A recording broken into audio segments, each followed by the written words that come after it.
Hi, welcome. Thank you for joining me. I just want to make a quick video today about yoga props. If you are practicing yoga at home and you're using my videos to practice with, you will notice that I am using props in most of those videos. So over here I have a variety of yoga props that we typically use when you come and do class with me and that I'm using in those videos. And over here I have a stack of things brought from home that most people would be able to find at home that we can use as alternatives to these things. And so I'm just going to show you how you can do that, what kinds of things you might gather and how you might play with them to recreate some yoga props. And then I'm going to demonstrate a couple of things about how you might use them.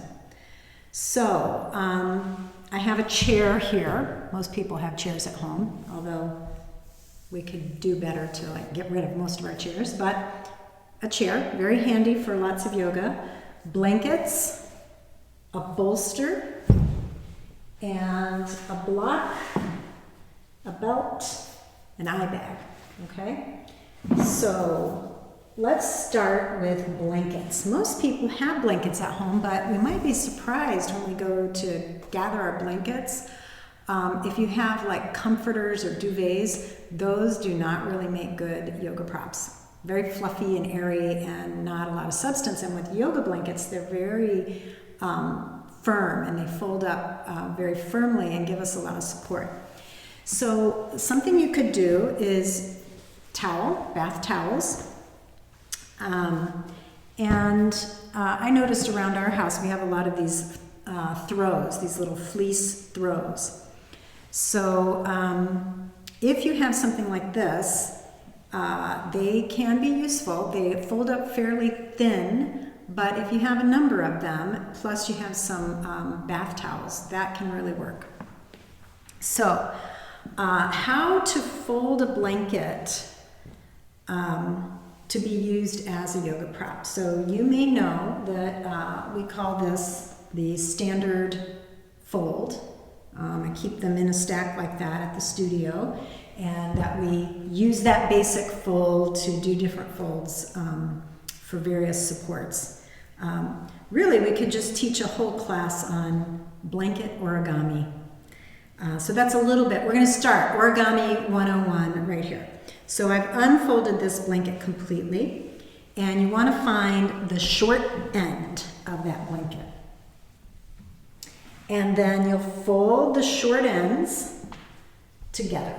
So short end to short end. And I did make a video about a restorative pose you'll find on my channel that goes through this with a regular yoga blanket. And these are just like cotton, what they often call Mexican blankets, and I also have wool blankets, but short end to short end, and then take the short end and fold that to the short end, okay?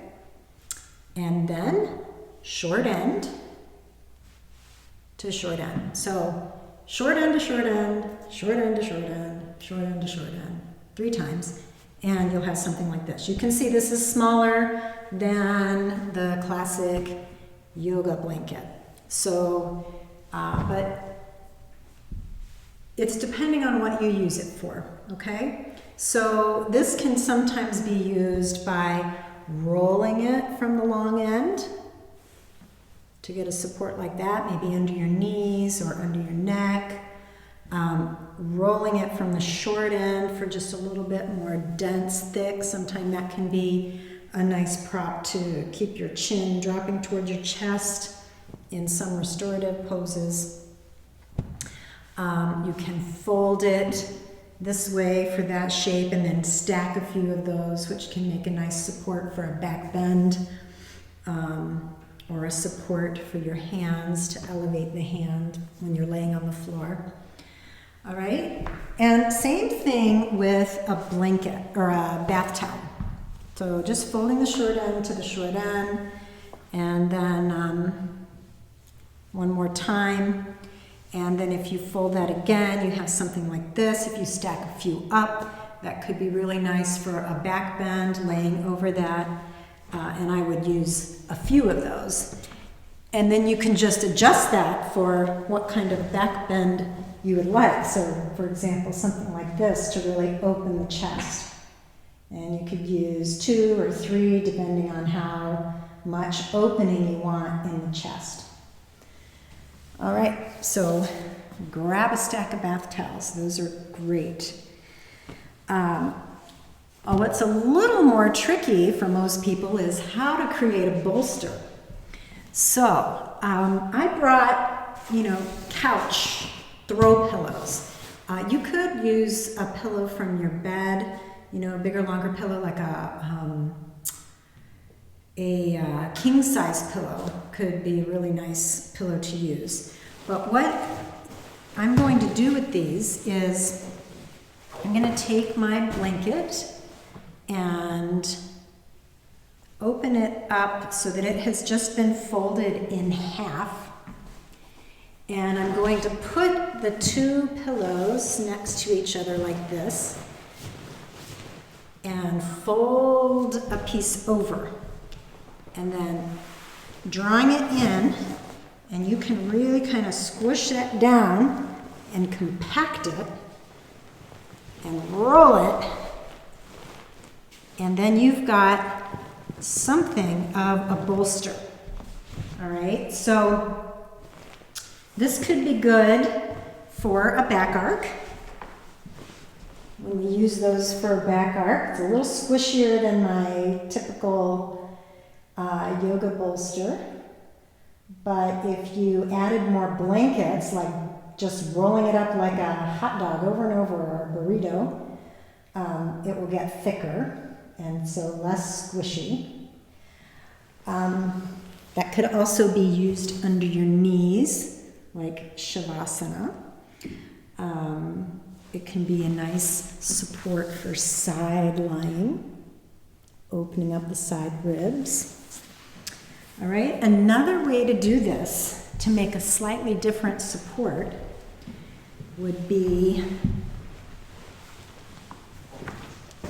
to use one. And so like if you're using a bed pillow, obviously this is going to fold up a little bit differently. But just the general concept of taking a blanket or a pillow and putting it into a blanket and rolling it up, it's a great way to do a bolster. And I've done that if I stay at a hotel and need to, just like put my legs up the wall with a bolster under my hips. Well, I roll a blanket up around the pillow, which makes the pillow a little more firm support for my hips, and that's a great pose for traveling. So you've just seen that I've taken this pillow and I've kind of squished it down, folding the blanket over it, getting a start, squishing it in, and then rolling it. All right, so this is a little more firm. This is going to be a much bigger, deeper back bend. And it would be a nice support, very firm for the hips. So if I put my hips up on it and then lay back. All right, so like what I was talking about in the hotel is if I lay down and I put my legs up the wall like this.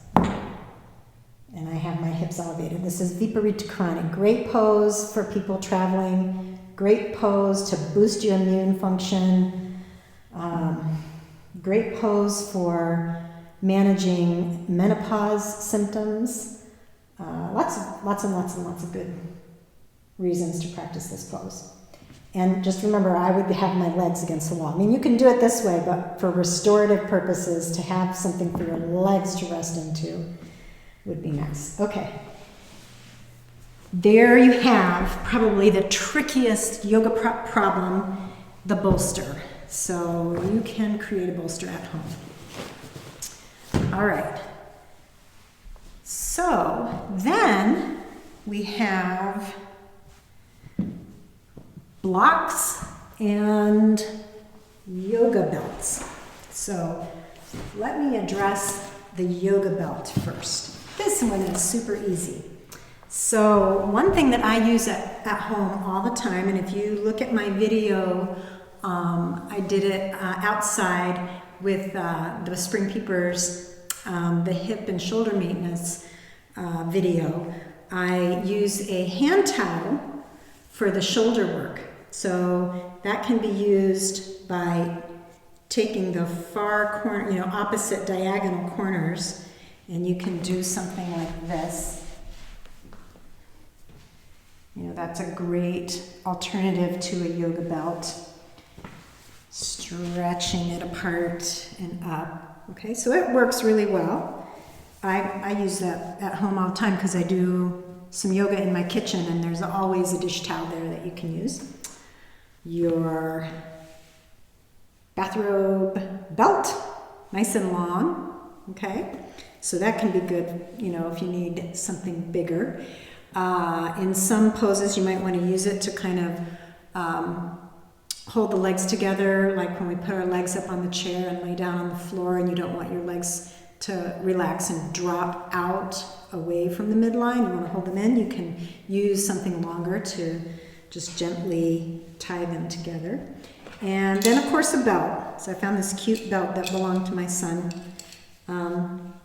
Or a necktie, you know, anything like that. So that's an easy one. Let's see, yoga belt, and then a block. That's a tricky one, like the bolster, because yoga blocks are often used for stability. Like sometimes we sit on them, right? So sitting on this shoe box, I might want to put something in it.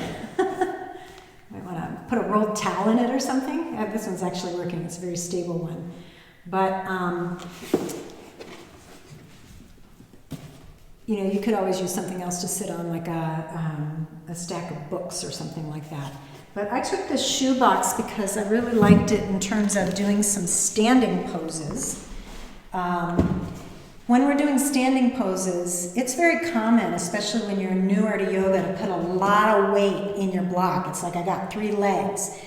You could do that on a block like that, but on something that's not quite as steady, you are going to be less likely to put your weight in it, which is good training, to remind you that we are weaning ourselves off that block. It's just there for balance and not for weight bearing. We're bearing the weight through our legs. So that could be a good way to use a block, is by using a shoe box or a full tissue box, like that hasn't even been opened yet. That's going to be a little more dense. Many years ago, before it was, you know, before we had the internet, before we could buy yoga props whenever we wanted to, I knew somebody in class who took a bunch of Kleenex boxes and wrapped them in duct tape. And was using those as a home practice. So the duct tape would make it very stable. You want to make sure that they're full so that they're not, you know, going to collapse. So that can be a good idea. And then you could use a book, all right? So a little trickier, okay? Not as stable. So you really are just kind of using that for balance. Something to meet the floor if you don't have the flexibility to get there, but you are not bearing weight in this, which could be a good thing, right? So, and then I just found, you know, another like shipping box, same thing. Could make a great support. I didn't drag my dehumidifier here, but I have a dehumidifier on wheels, and I actually find that really useful in some yoga poses because I can put my hands on it and then slide it out to lengthen my arms and spine. So just look around your house and kind of check out, you know, doing yoga practice in various places and how all of the things in your house can really, you know, be useful as a yoga prop. Okay, and then the last thing is an eye covering, all right? So an eye bag. If you don't have an eye bag, you know, to put on your eyes when you're resting, A scarf can be good. I really like using hand towels, right? So when I'm doing a restorative pose, here, let me set this up. So I'm going to make a bolster.